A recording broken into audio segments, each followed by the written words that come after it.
దేవుడు ఈరోజు నీతో మాట్లాడుతున్నాడు. ఒక వ్యక్తి ఇసుకలో నడుస్తూ ఉన్నాడు. నడుచుకుంటూ వెళ్తుంటే ఇసుకలో ఇసుకలో నడుస్తున్నప్పుడు ఇతని ముద్రలో, కాలు ముద్రలో ఆ ఇసుకలో పడుతున్నాయి.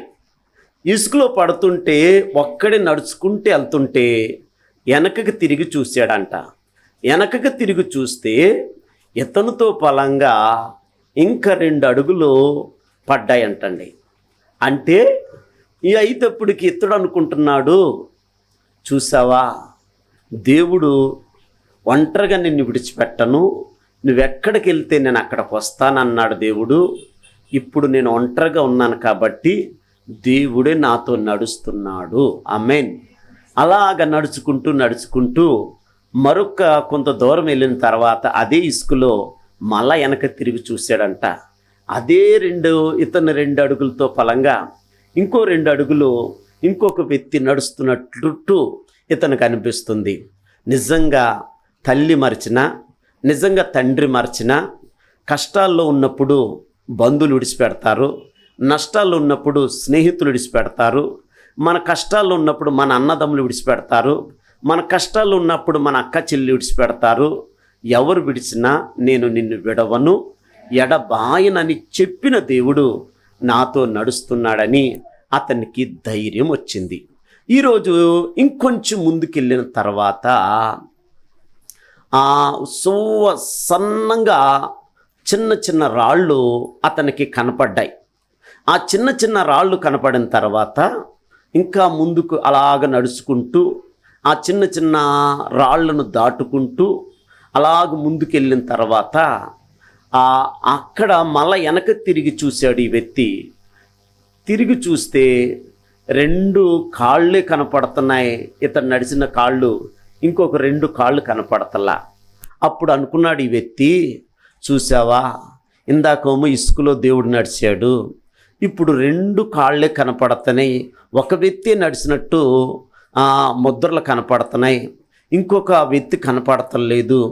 చూసావా తండ్రి, అందరు మనుషులు విడిచిపెట్టినట్టు నువ్వు కూడా నన్ను విడిచిపెట్టేసావా ప్రభువా అని బాధతో ఉంటే అప్పుడు అన్నాడంట దేవుడు, చూడు నువ్వెక్కడున్నావో ఒక్కసారి చూడు అన్నాడంట.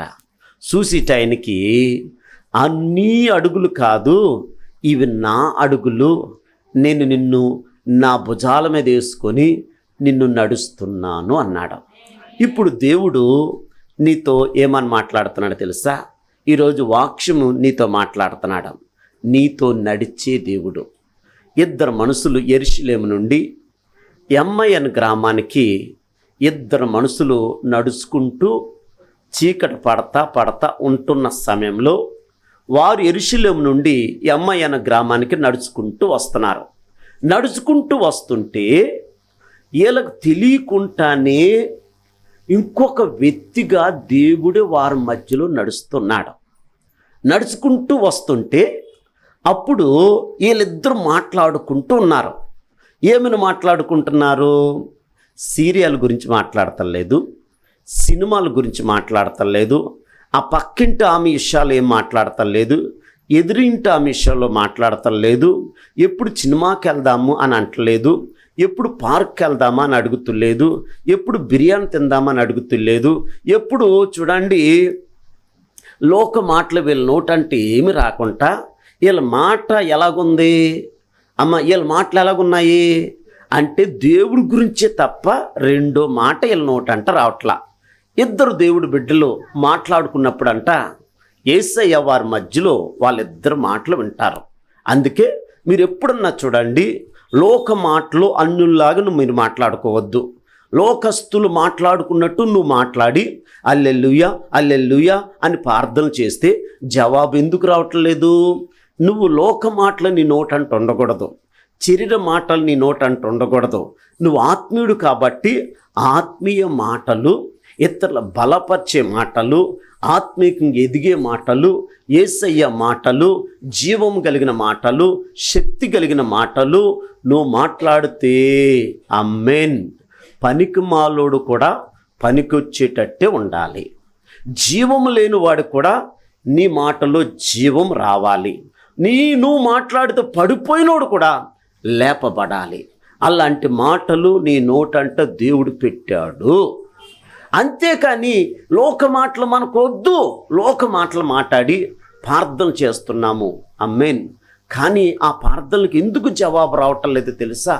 లోకము నీలో ఉన్నది, లోక ఆశలు నీలో కనపడుతున్నాయి, శరీర కోరికలు నీలో కనపడుతున్నాయి, శరీర చూపులు నీలో కనపడుతున్నాయి, శరీర మాటలు నీలో కనపడుతుంది, నీలో కోపం కనపడుతుంది, నీలో పగ కనపడుతుంది, నీలో హెచ్చింపు కనపడుతుంది, నీలో ఈర్ష్య కనపడుతుంది.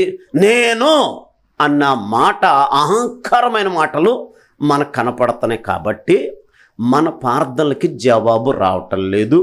రెండోది, మనతో దేవుడు నడవటం లేదు. దేవుడు నడవటం లేదు. ఇప్పుడు యెరూషలేముకి వెళ్ళి వీళ్ళిద్దరూ వస్తుంటే వీళ్ళిద్దరి మధ్యలో దేవుడు నడుస్తున్నాడు. నువ్వు ఎక్కడికి వెళ్ళినా నిన్ను ఒంటరిగా విడిచిపెట్టలేదు. నీతో ఎవరు రావవసరం లేదు. నీ దేవుడు నీతో వస్తున్నాడు, నీతో వస్తున్నాడు, నీతో నడుస్తున్నాడు. నీ కష్టంలో ఉంటున్నాడు, నీ డ్యూటీల్లో ఉన్నాడు, నీ వ్యాపారంలో ఉన్నాడు, నీ పనుల్లో ఉన్నాడు. నువ్వు వెళ్తున్న ప్రతి చోట నీ దేవుడు వస్తున్నాడు. ప్రతి పని ఆయన సఫలం చేస్తున్నాడు. ఇప్పుడు వీళ్ళిద్దరూ యెరూషలేము నుండి ఎమ్మాయి అనే గ్రామానికి వస్తూ ఉంటుండగా వీళ్ళిద్దరూ మాట్లాడుకుంటున్న ఈ మాటలో యేసయ్య వింటూ ఉన్నాడు. యేసయ్య లాగా రాలేదు. యేసయ్య ఒక కూలివాడిగా, ఒక తోటమాలిగా వీరిద్దరి మధ్యలో ఈయన కూడా నడుస్తున్నాడు. నడుస్తుంటే గుర్తుపట్టలేదు. ఎవరో వీళ్ళిద్దరూ గుర్తుపట్టలేదు. ఎందుకంటే వీళ్ళ నేత్రాలు తెరబడలేదు. వీళ్ళ నేత్రాలు ఏం నేత్రాలు? శరీర నేత్రాలు. ఈరోజు మన పక్కన ఉంటున్నాడు, మన ప్రార్థన చేస్తుంటే మనకు కనపడతలేదు ఆయన, ఆమేన్. మన ప్రార్థన వింటున్నాడో లేదు అని మనకే నమ్మకము ఒక్కోసారి ఉండలేదు. ఎందుకు తెలుసా? నువ్వు ఎంత ప్రార్థన చేస్తావో చూస్తాను. నీ కార్యం నేనే ఆలస్యం చేస్తున్నాను. ఎందుకు ఆలస్యం చేస్తున్నావు అన్న ఆలస్యమయ్యి కొలది దేవుడు హృదయానుసారమైన అన్నగా మార్చబడ్డాది. దేవుడు సన్నిధిలో చూడండి, దావీదు దేవుని హృదయానుసారుడుగా మార్చబడ్డాడు. చూడండి, సుంకరి దేవుని హృదయం లోపలికి వెళ్ళిపోయాడు. ఈరోజు మన ప్రార్థనలు కూడా ఆలస్యం అయ్యి కొలది ఇంకా ఇంకా ఇంకా ఎక్కువగా ప్రార్థన చేయాలి. మనమా ఆమేన్. ఫస్ట్ రోజు ఊగినంత ఇప్పుడు ఎన్ని రోజులైనవి ఊగుతున్నామా?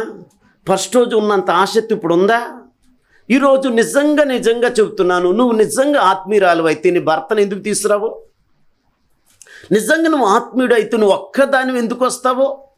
నిజంగా నువ్వు ఆత్మీయుడైతే నీ కుటుంబాన్ని ఎందుకు దేవుడి సన్నిధిలో నిలబెట్టవో? నువ్వు ఆత్మీయుడు కాదు కాబట్టి. ఆత్మీయుడైతే పిల్లలను కూడా దేవుళ్ళు పెంచుతాడు. క్రమశిక్షణలో నీతి న్యాయములు జరిగించే బిడ్డలుగా మన దేవుడు మనల్ని నడిపిస్తూ ఉంటాడు. ఇప్పుడు ఈ దేవుడు వీళ్ళ మధ్యలో నడుస్తూ ఉంటుంటే వారిద్దరూ మాట్లాడుకుంటుంటే మీరు ఏం మాట్లాడుకుంటున్నారు అన్నాడు. అయ్యో ఇది మీకు తెలీదా? అయ్యా ఇది మీకు తెలీదా? ఏంటది ఆమేన్ అని అన్నాడు. చూడండి, అన్నీ తెలిసిన దేవుడు ఏమీ తెలియనట్టే ఉన్నాడు, ఆమేన్. ఈరోజు అన్నీ ఉన్న ఆకంట అణిగి మనుగుంటుంది, ఏమీ లేని ఆకంట ఎగిరి పడుతుందని మనకు సామెతోటి ఉంది కదా. అది నిజమే. అన్నీ తెలిసిన వాడు, మహాజ్ఞానం కలిగిన వాడు, సర్వశక్తి కలిగిన దేవుడు ఏమి తెలియనట్టు ఐదవుడికి ఆయన వాళ్ళ మాటలు వింటూనే ఉన్నాడు. ఇప్పుడు దేవుడు ఆత్మ నీతో మాట్లాడుతుంది. వాళ్ళు జరిగిందంతా చెప్పుకుంటూ వచ్చారు. వచ్చిన తర్వాత వీళ్ళ గ్రామం వచ్చేసింది, అమ్మాయి అనే గ్రామము వచ్చేసిన తర్వాత వీళ్ళిద్దరూ అలాగే వెళ్ళిపోతున్నారు. ఇంటికి వెళ్ళిపోతుంటే యేసయ్య నిదానంగా వెళ్ళిపోతున్నాడు. నిదానంగా వెళ్ళిపోయిన తర్వాత అంత దూరం వెళ్ళిన తర్వాత పక్కకెళ్ళి చూస్తే ఈ వ్యక్తి వెళ్ళిపోతున్నాడు. వెళ్ళిపోతుంటే మళ్ళా వీళ్ళిద్దరూ పరిగెత్తుకుని వెళ్ళి, అయ్యా ఎక్కడికి వెళ్తావు? చీకటి పడ్డాది, ఈరోజు మా ఇంటికి మీరు రండి అన్నాడు. మా ఇంటికి మీరు రండి. అయితే ఈ వ్యక్తి అనగానే మనం వెళ్ళిపోకూడదు. ఎవరింటి కూడా రండి, ఆహా పిలిచారు కదా ఇంకెందుకు అని వెళ్ళిపోవద్దు. అది క్రైస్తవ లక్షణమే కాదు. ఇప్పుడు జాగ్రత్తలకిద్దాం. క్రైస్తవ లక్షణం ఎలాగుండాలంటే ఇప్పుడు నీ చెప్తున్నాడు. యేసయ్యను పరిగెత్తుకొని వీళ్ళిద్దరూ వచ్చి అంత దూరాన్ని ఉన్న యేసయ్య దగ్గరికి వచ్చి, యేసయ్య దగ్గరికి ముందుకొచ్చి, అయ్యా ఈ రాత్రి ఎక్కడికి వెళ్తారు మీరు? చీకటి పడ్డది కదా, మీరు వెళ్ళొద్దు అయ్యా, దయచేసి మా ఇంటికి రండి అయ్యా అన్నారు. రమ్మన్నారు కదా, వెళ్ళి వచ్చేస్తాలే అని అనలేదు. బతిమలాడారు, బలవంతం చేశారు, ఆఖరికి కాళ్ళు పట్టుకోవడానికి కూడా ఇష్టపడ్డారు వీళ్ళిద్దరూ. అంత బతిమలాడారు. అప్పుడు దేవుడు సరే, బలవంతం చేసినందుకు, బతిమలాడినందుకు, ఆమేన్, వీళ్ళ ఆత్మీయులని దేవుడు తెలుసుకున్నాడు. అప్పుడు దేవుడు ఏం చేశాడు? వీళ్ళు కూడా వెళ్ళాడండి. వెళ్ళినట్టనే ఐదబ్బడికి వాళ్ళు ఏం చేశారు? యేసయ్యను కూర్చోబెట్టి, అయ్యా మీరు కూర్చోండి, భోజనం చేద్దురు అని యేసయ్యను కూర్చోబెట్టి, ఒక వ్యక్తి వంట రూమ్లోకి వెళ్ళాడు.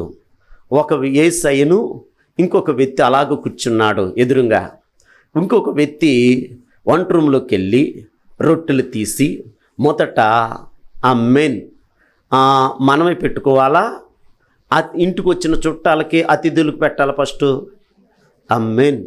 ఎప్పుడన్నా మనకు లేకపోయినా పర్వాలేదు, ఆమేన్, మనం తినకపోయినా పర్వాలేదు, యేసు నామములో మనము ఇతరులకు పెట్టేవారుగా ఉండాలి. అస్సలు దాచుకోకండి. ఏ విషయంలో మనం దాచుకోకూడదు. ఆమేన్. మన ఇంటికి వచ్చిన అతిథుల్ని మనం శుభ్రంగా చూసేవారుగా ఉండాలి. అది దేవుడు కోరుకుంటున్నాడు. అయితే ఈ వ్యక్తి కూర్చున్నాడు కదా, ఆమేన్, కూర్చున్న వ్యక్తికి మొదట పిలిచిన వ్యక్తికి ఆ వ్యక్తికి రొట్టెలు ఇచ్చి వీళ్ళిద్దరు కూడా రొట్టెలు తీసుకొని ఎదురుగా కూర్చున్నారు. మీ ఇంట్లో మీ పిల్లలు ఉన్నారే, మీరున్నారే, అందరు కూర్చున్నప్పుడు మీ ముందు బిర్యానీ పెడితే, ఆమేన్, ఉత్తప్పుడు ప్రార్థన చేస్తారో లేదో నాకు తెలియదు, కానీ బిర్యానీ పెట్టినప్పుడు మర్చిపోయిన వాళ్ళు చాలామంది ఉన్నారు లేదండి? ఆమేన్. ఈరోజు చాలామంది అలాగే చేస్తున్నారు. ఈ భార్య చేయదు, ఈ భర్త చేయడు, వీళ్ళిద్దరు చేయలేనప్పుడు పిల్లలు ఎలాగ చేస్తారో? వీళ్ళిద్దరే మోకాళ్ళ మీద ఉండరు. రాత్రి నిద్ర వచ్చే వరకు ప్రార్థన చేయలేని వాళ్ళు పిల్లలు చేయట్లేదని వాళ్ళ మీద ఏడ్చేవాళ్ళు చాలామంది ఉన్నారు. నేను అంటాను, మొదట నువ్వు ఏడవాలి, తర్వాత నీ భర్త ఏడవాలి, తర్వాత నువ్వు ఏడవాలి, తర్వాత మీ ఇద్దరిని చూసి యేసయ్య నామములో మీ పిల్లలు ఏడుస్తారు.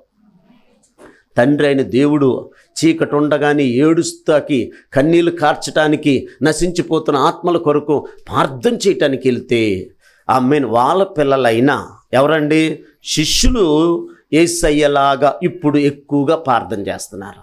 ఇప్పుడు తల్లిదండ్రే ప్రార్థన చేయలేనప్పుడు, తల్లిదండ్రులే ఆత్మీయత లేనప్పుడు పిల్లలకు ఆత్మీయత ఎక్కడొస్తుంది? తల్లిదండ్రులే నిలబడలేనప్పుడు పిల్లలు ఎక్కడ నిలబడతారు? అయ్యో మా అబ్బాయి మారతలేదండి అంటాం, మా అమ్మాయి మారతలేదండి అంటా. నేను అంటాను, మారతలేదంటే నువ్వు మారేవా? నువ్వు మారితే నీలాగా నీ కొడుకు మారిపోతాడు, నువ్వు మారితే నీలాగా నీ కూతురు మారిపోతుంది. ఆమేన్. దానికి సాదృశ్యము అబ్రహాములాగా ఇస్సాకు మారిపోయాడు, అబ్రహాములాగా ఎలియాజర్ మారిపోయాడు, అబ్రహాం లాంటి ప్రార్థన ఒంటులకు వచ్చేసినాయి. ప్రార్థన చేయకుండా మా ఇంట్లో ఆలు మారలేదు, మా ఇంట్లో ఏర్ మారలేదు, మా ఇంట్లో ఆ కార్యాలు జరుగుతులేదు, మా ఇంట్లో ఈ కార్యాలు జరుగుతులేదు. ప్రార్థన చేతేనే కదా, సంఘంలో నిలబడితేనే కదా అప్పుడు దేవుడు నీతో నడుస్తాడు. నువ్వు ప్రార్థన చేయకుండా దేవుడు నడుతులేదు, నాతో నడుతులేదు. ఎందుకు ఈ శరీరానికి నొప్పులు ఉంటాయి, శరీరానికి బాధలు ఉంటాయి, శరీరానికి జ్వరాలు వస్తాయి, శరీరానికి రకరకాల రోగాలు వస్తాయి. ఇవన్నీ దాటుకొని నువ్వు ప్రార్థన చేసి చూడు. ఆమేన్. ఎన్నిట్ల వైపు ఎందుకు చూస్తావు? ఇదేదో నీ శరీరం లాగా ఊరికే ఫీల్ అయిపోతావు, ఊరికే బాధపడిపోతావు. రేపొద్దున మట్టిలో పెట్టాలి కదా, పెట్టాలా లేదా? పుట్టిన ప్రతి వ్యక్తి మట్టిలో పెట్టక తప్పదు. ఈ 40 రోజుల గురించి, 50 రోజుల గురించి, 100 రోజుల గురించి, 80 రోజుల గురించి ఎందుకు ఊరికి పాకులాడిపోతా శరీరం గురించి? ఆమేన్.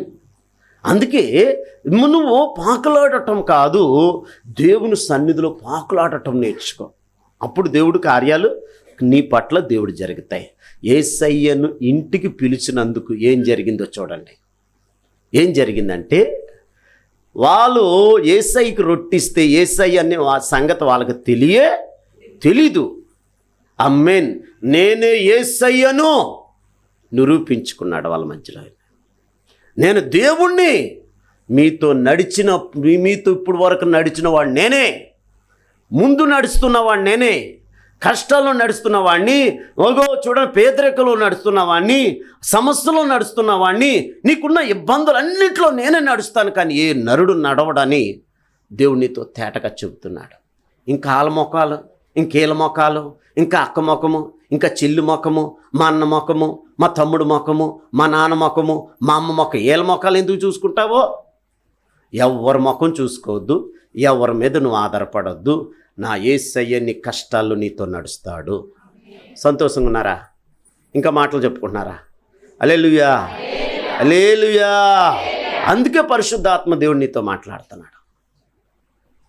నేనే దేవుణ్ణి, నీతో నడుస్తున్న దేవుడు నేనని తన్ను తానే నిరూపించుకున్నాడు.